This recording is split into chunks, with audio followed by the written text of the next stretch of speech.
So I was just browsing the internet as you do, and I came across this wonderful ad for cycling cleats that make you 13% faster. 13% faster. Forget latex inner tubes or those shitty OSPWs. For the lovely price of $55 you can literally become Matthew Van Der Poel. I was instantly hooked. I was like, damn, this is an absolute piece of shit. I thought it was an amazing and revolutionary product that would change the world of cycling. So I clicked on it and was greeted with this. Shift your cycling cleats back with two-step cleats. Tasty. The small difference of positioning your cleats 30mm rearward helps you save power, especially on uphill and long distance tours. On a side note, 67 people backed this. As in, this Kickstarter convinced 67 people to whip out their credit cards and pay a small sum of, $230. Absolute bargain in my opinion. So basically how this product works is it shifts your cleats back further by 13mm. They claim that this 13mm increases your power output by up to 20%. I'm not kidding. They even gave a graph. So you're telling me that if Julian Alaphilippe used these in the Liège-Bastogne-Liège, he would have won. Easily too. Also, they included this little GIF, which I found absolutely hilarious. Through multiple rounds of testing, we summarized the average of our data results through the graph above. First, we rolled our bikes at 60 RPMs to simulate the pressure of uphill climbing. By simply switching out a traditional pair of cleats to two-step cleats rear position, we saw a power increase of 20%. We also rolled our bikes at 80 RPM, which simulates the ease of riding on even ground. This also saw a power increase of 13%. 13%? Have you gone mad? To further prove their point, they also did a real-world test where they climbed up a hill using regular Shimano cleats versus their cleats.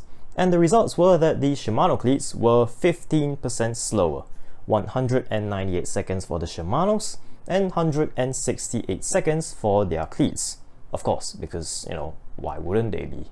Now, interestingly enough, they actually kind of added like a course profile, kind of like those on the World Tour stages or on Strava. Now, this may seem perfectly normal, but it looked a little bit off to me, so I did some math. 1.2 miles equals to 1.93 kilometers. So in order to travel 1.93 kilometers in 168 seconds, you would have to average 42.85 kilometers an hour, which is pretty decent until you remember that it is up a climb.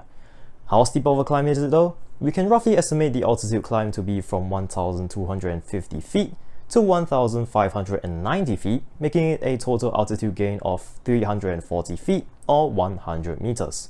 So doing the math, the average gradient of the climb is 3%. So if you go to gribble.org and put in the numbers, a 70 kilo rider with a bike that weighs 8 kilos doing 42.85 kilometers an hour up a 3% climb would have to do 660 watts. 660 watts for nearly 3 minutes. Who on earth can do that? Tadej Pogačar? Now, after saying all of this, they then had the balls to link their study. So I'm going to dissect said study. Now, disclaimer, so that I don't get sued or something. I am not saying that their product does not increase their power output by 13 to 20%. These are just my opinions. Of course, I could be wrong. I am just 18 years old, so, The subjects for this study are quote-unquote general cleat users. I'm guessing cyclists with over 10 plus years of experience. Note, it does not state the sample size. The chainring size was fixed, cassette sprocket size were fixed, as well as the RPMs. The cyclists would then do 2 tests at 60 and 80 RPMs respectively with the Shimano cleats. For the two-step cleats, 3 tests were did at 60 RPMs with both the first stage and second stage positions, then the same was repeated at 80 RPMs. Now for the final test, the saddle height was increased slightly to offset the stack height increase from these cleats.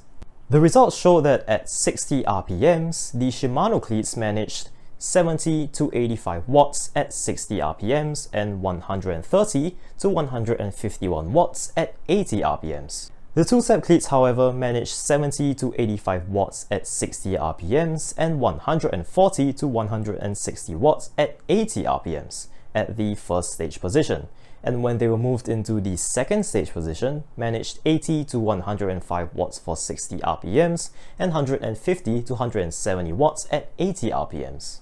So yes, indeed, this study does show that using these cleats, your power output does actually increase quite a lot.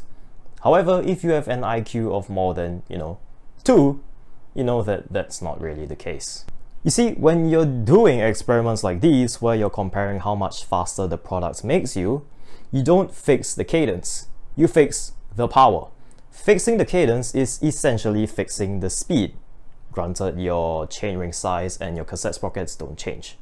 This experiment is basically the same as me saying, wow, this shitty rusty bike allows me to output more power because at a fixed speed of 30 kilometers per hour, someone riding a Cervelo S5 only needs 150 watts, while I need 450 watts. So this bike, this shitty, rusty, broken bike, allows me to output 300 more watts than the Cervelo. It's complete bullshit. Now, in the real world, if we consider human biomechanics and bike fit, then yes, moving your cleats backwards may actually see some benefits. In an article written by News Bike Fit, which I'll link in the description, it concludes that a more forward cleat position is more suited for crit racers or track sprinters, where there's a lot of out-the-saddle, high-power accelerations, as a further forward cleat position effectively improves the leverage your calf muscle has. However, because the calf muscle tires out very easily, a further backward cleat position is more suited for long seated rides where hard accelerations aren't as necessary. But of course, it falls down to your bike fit. Just because you're an endurance rider doesn't mean you instantly see a benefit by moving your cleats backwards, because everything links together. Like example, you move your cleats backwards to make it more optimal, you might be making something less optimal, like your saddle height, your saddle fore or after position, saddle tilt, and a whole bunch of other things. So to sum up this video, these cleats may have real world benefits. However, they are definitely, obviously, not 20%. But that's all for today's video, guys. If you have enjoyed, do feel free to leave a like and a subscribe. But yeah, that's it. Good night, everybody. Hi guys, so I just wanted to make this short little after video clip. Currently I'm still, you can't really see, but I'm still editing the video. If you're wondering where I've been, I've just been really busy with school. Because currently I want to be a physiotherapist in the future. So yeah, that's my goal, and YouTube has kind of been a hobby, I mean, I also have gym training and cycling as my other hobbies, so it's kind of time consuming. So YouTube is kind of like my third ranked hobby, so that's why the videos haven't been coming out as much. Yeah, I hope you guys don't mind, because I mean, the less videos I make, the quality goes up. So, quality over quantity, as they say. Yeah, that's about it. See you guys next time, and I hope you have enjoyed this video. Have a good day.